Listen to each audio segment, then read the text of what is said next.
Hello everyone, it's Della DuLac. I have another paper pumpkin kit for you. Today we're going to do a few samples from the September 2025 kit, Fall for Toile.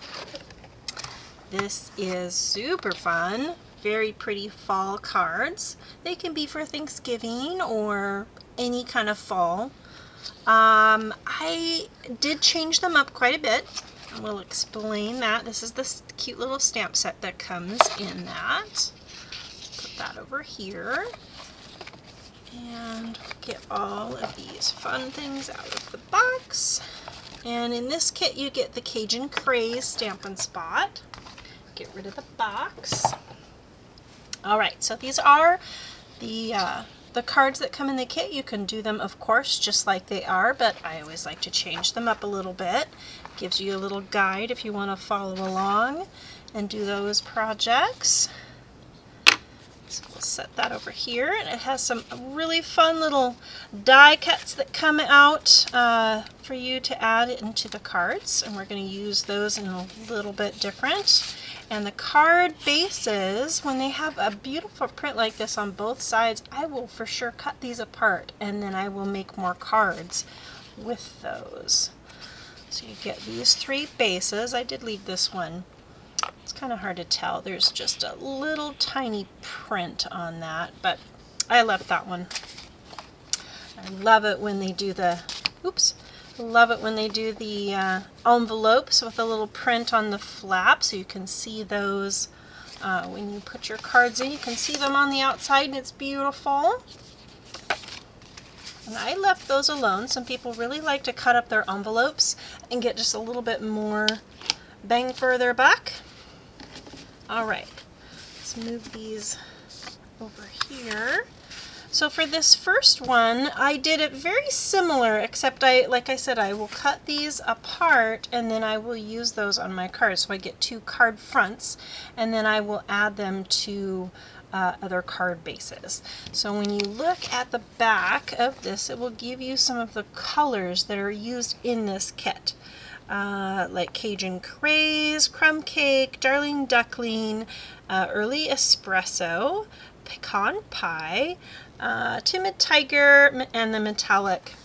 So we've got some colored card bases to choose from that will go very well with all of these. So I have the Espresso card base.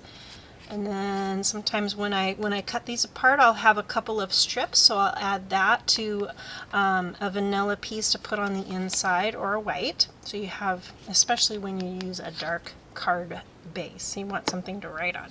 And this one, I kept it fairly simple. I didn't do the little circle here. I just kept it like this and added just a little bit of Wink of Stella to my tree. Very pretty.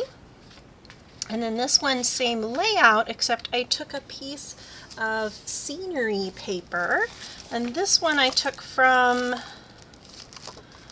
get this out so we can see just a little bit of what is in this one. And this paper is the Splendid Autumn, really pretty paper. So let's take that off. So you can show you get a few sheets of each of those. Beautiful paper. Some of these are a little bit too busy for what I wanted, so I found one like this one here that was not too busy, but looked really pretty when you put it behind there, and then stamped the little birds that come in that stamp set. So you can use some of that paper, or any scenery paper that you have that will work. And then I've got some little birds on the inside and a little strip of that I've cut down.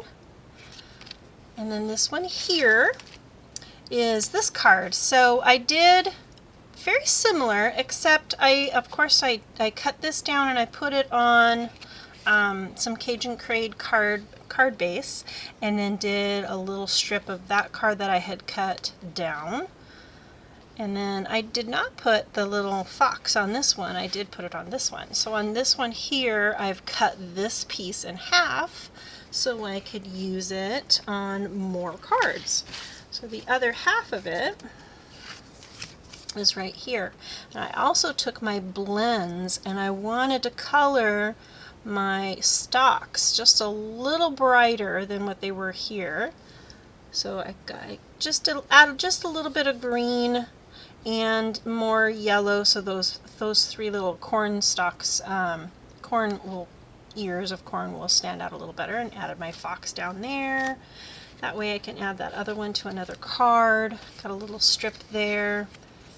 A little bit of twine, so when I cut these apart, the way that I'll cut them, I'll end up with just a little piece that still has that score line. And if you run them through your embossing folders, you can get those out of there. But there's usually that still, especially with some of these prints, you can't see. There it is. You can't see them. They're very disguised. But I'll run a little bit of twine around there, or a piece of ribbon, just to hide that score line. And it, of course, adds a little bit more interest to your card. And then this one here, I have taken this one. I did not like this one as well, and it uses several of these little cutouts right here, and you've got a lot going on there. So and I wanted to spread that out a little bit and use them on a couple of different cards, especially when I have so many extra pieces when I cut those card bases. So I just used one of those and one of the little gold coppery leaves, and added a little fox down there, and just a strip at the back. Little leaves on the inside of that card. And then similar layout, but again, I'm kind of mixing up my little pieces that I've cut out of my card backs, adding a little bit of that. Here's some of the stamped from the little stamps that you get in there. So I stamped a little pumpkin and then thankful. A little more pumpkins on the inside. Great way to use those. This one did have a little score line, so I just used a strip of espresso cardstock to cover that up and add a little bit of color, a little more color to my card front. Similar layout. So these next three cards, the stamp set and die, Amber Autumn, and the dies that go with that coordinate pretty well with this kit. If you have that or any of your other pumpkins. I had some more little dies from, let's see, this one was from the Label Me Grateful dies. So you pull out some of the leaves. Really fun to kind of add some more texture to these next couple of cards. So I've got this, where that greeting came from was from that stamp set, and paired it up with the little acorns from this kit. And a few of the cut dies, little acorns on the inside. And then this one is just that stamp set here that I've cut out and colored and then put it on the background from the kit. A little strip. I'm using all of my little pieces. And those those leaves from the inside, and then colored those with my Stampin' Blends. These, this background here from the dies. Really fun, a little intricate to cut out and kind of poke all those little pieces, but really fun little autumn cards, adding just a little more texture to those. And this is the greeting from this set. Very fun. Loved that. If you liked what you saw here, please give me a thumbs up and click that bell button so you don't miss a video. Have a great day.